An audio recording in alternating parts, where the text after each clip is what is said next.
ಕ್ರಿಸ್ತನಲ್ಲಿ ಪ್ರೀತಿಯ ಸಹೋದರರೇ ಮತ್ತು ಸಹೋದರಿಯರೇ, ನಿಮ್ಮೆಲ್ಲರಿಗೂ ಮುಂಜಾನೆಯ ವಂದನೆಗಳು. ಕ್ರಿಸ್ತನ ಜೀವಿತ ಪಾಠದ ಹೆಸರು ಅಯ್ಯೋ ಪರಿಸಾಯರೇ.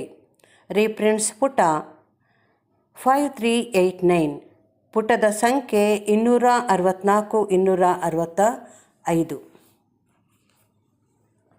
ಬಾಹ್ಯಾಚಾರ ಸಂಬಂಧವಾದ ಯಹೂದ್ಯರ ಧರ್ಮವಿಧಿಗಳನ್ನು ಅವರು ಯಾವಾಗಲೂ ಬಹು ಜಾಗರೂಕತೆಯಿಂದ ಕೈಗೊಳ್ಳುವವರಾದರೂ ಹೃದಯದಲ್ಲಿನ ಇಂಥ ಒಂದು ಕೆಟ್ಟ ಸ್ಥಿತಿಯು ದೇವರಿಗೆ ಬಹು ಮೆಚ್ಚುಗೆಯಾಗಲು ಸಾಧ್ಯವಿಲ್ಲವೆಂಬುದನ್ನು ಯೇಸುವು ತೋರಿಸಿಕೊಟ್ಟಿದ್ದನು.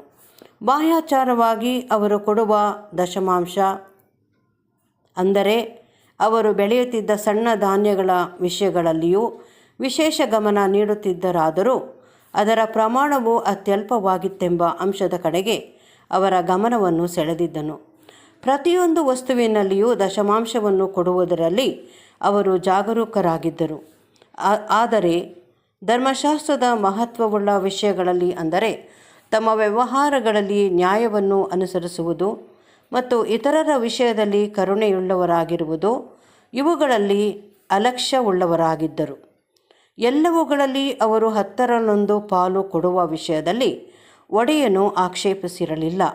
ಆದರೆ ಇವುಗಳನ್ನು ಅವರು ಮಾಡಬೇಕು ಮತ್ತು ಬಹುಮುಖ್ಯವಾದವುಗಳನ್ನು ಮಾಡದೆ ಬಿಡಬಾರದೆಂದು ಸಾರಿ ಹೇಳಿದ್ದನು. ಇನ್ನೊಂದು ಸಮಯದಲ್ಲಿ ಆತನು ಅವರನ್ನು ಖಂಡಿಸುತ್ತಾ ಹೀಗೆ ಹೇಳಿದ್ದನು: ನೀವು ಸೊಳ್ಳೆಯನ್ನು ಸೋಸುವವರು, ಒಂಟೆಯನ್ನು ನುಂಗುವವರು. ಇದು ಒಂದು ಅತಿಶಯೋಕ್ತಿ ಎಂಬ ಶಬ್ದ ಅಲಂಕಾರವಾಗಿದ್ದು, ಅವರು ಪ್ರತಿಪಾದಿಸುವ ವಿಷಯಗಳು ಮತ್ತು ನಡೆದುಕೊಳ್ಳುವ ರೀತಿಗಳು ಇವುಗಳಲ್ಲಿ ಹೇಗೆ ಸಾಮರಸ್ಯವಿಲ್ಲವೆಂಬುದನ್ನು ತೋರಿಸುವುದಾಗಿತ್ತು. ಸೊಳ್ಳೆಯನ್ನು ಸೋಸುವುದೆಂಬುದು ಅವರು ಕತ್ತು ಹಿಸುಕಿ ಕೊಂದದ್ದನ್ನು ತಿನ್ನದಿರುವಲ್ಲಿ ಜಾಗರೂಕರಾಗಿರುವುದನ್ನು ಸೂಚಿಸುವುದು. ಪ್ರತಿಯಾಗಿ ಒಂಟೆಯನ್ನು ನುಂಗುವುದೆಂಬುದು ಒಂದು ಸಣ್ಣ ವಿಷಯಗಳಲ್ಲಿ ಅವರು ಜಾಗರೂಕರಾಗಿದ್ದರು. ದೇವರಾಜ್ಞೆಯಲ್ಲಿನ ಮಹತ್ವವುಳ್ಳ ವಿಷಯಗಳನ್ನು ಪೂರ್ಣವಾಗಿ ನಿರ್ಲಕ್ಷ್ಯ ಮಾಡುವರೆಂಬ ಅರ್ಥ ಕೊಡುವುದು.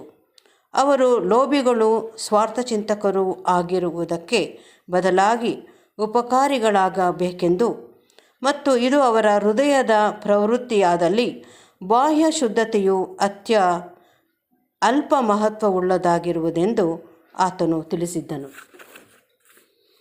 ಅವರು ಸಭಾಮಂದಿರಗಳಲ್ಲಿ ಮುಖ್ಯ ಸ್ಥಾನಗಳನ್ನು ಆರಿಸಿಕೊಳ್ಳುವವರು ಮತ್ತು ಅಂಗಡಿ ಬೀದಿಗಳಲ್ಲಿ ನಮಸ್ಕಾರಗಳನ್ನು ಬಯಸುವವರೆಂದು ಆತನು ತಿಳಿಸಿದ್ದನು. ಅವರಲ್ಲಿದ್ದ ಲೋಭವು ಅವರಲ್ಲಿ ಹೆಮ್ಮೆಯ ಮತ್ತು ಅಪ್ರಾಮಾಣಿಕತೆಯ ರೂಪ ತಳೆದಿತ್ತು.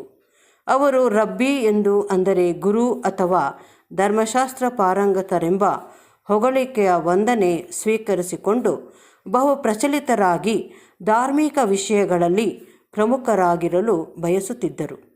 ಅವರು ಹೊರಗೆ ಸುಣ್ಣ ಹಚ್ಚಿ ಶುಚಿ ಮಾಡಲಾದ ಹಾಗೂ ಒಳಗೆ ಮರಣ, ಕೊಳೆಯುವಿಕೆ, ಅಶುದ್ಧತೆ, ಅಪವಿತ್ರತೆ ಇವುಗಳಿಂದ ತುಂಬಿರುವ ಸಮಾಧಿಗಳಂತಿರುವರೆಂಬುದನ್ನು ಸಾರಿ ಹೇಳಿದ್ದನು. ಅವರು ಕೇವಲ ತೋರಿಕೆಯ ರೂಪದಲ್ಲಿ ಅಥವಾ ಶಿಷ್ಟಾಚಾರಕ್ಕಾಗಿ ಪರಿಶುದ್ಧ ಜನರಾಗಿದ್ದರು. ಕ್ರೈಸ್ತರ ಎಲ್ಲ ಪಂಗಡಗಳ ಅಥವಾ ಯಾವುದೇ ಒಂದು ಪಂಗಡದ ವಿಷಯವಾಗಿ ತೀರ್ಪು ಮಾಡಿ ಒಡೆಯನ ಈ ಮಾತುಗಳನ್ನು ಅವರಿಗೆ ಅನ್ವಯಿಸುವುದು ತಮಗೆ ಸಂಬಂಧಿಸಿದ ವಿಷಯವಾಗಿರುವುದಿಲ್ಲ. ಯೇಸುವಿನಲ್ಲಿದ್ದ ಮನುಷ್ಯರ ಹೃದಯಗಳನ್ನು ತಿಳಿದುಕೊಳ್ಳುವ ಶಕ್ತಿಯೂ ಇಲ್ಲವೇ ಅವರನ್ನು ಕಪಟಿಗಳೆಂದು ಸಂಬೋಧಿಸುವ ಅಧಿಕಾರವೂ ನಮಗಿರುವುದಿಲ್ಲ. ನಮಗಿರುವ ಕರ್ತನ ಸಂದೇಶವೇನೆಂದರೆ, ಕಾಲಕ್ಕೆ ಮೊದಲೇ ಯಾವುದನ್ನು ಕುರಿತು ತೀರ್ಪು ಮಾಡಬೇಡಿರಿ. ಆತನು 2ನೇ ಸಾರಿ ಬರುವಾಗ ಎಲ್ಲವನ್ನು ಬೆಳಕಿಗೆ ತರುವನು. ಪ್ರತಿಯೊಬ್ಬನ ನಿಜ ಸ್ಥಿತಿಯನ್ನು ತೋರಿಸಿಕೊಡಲಾಗುವುದು.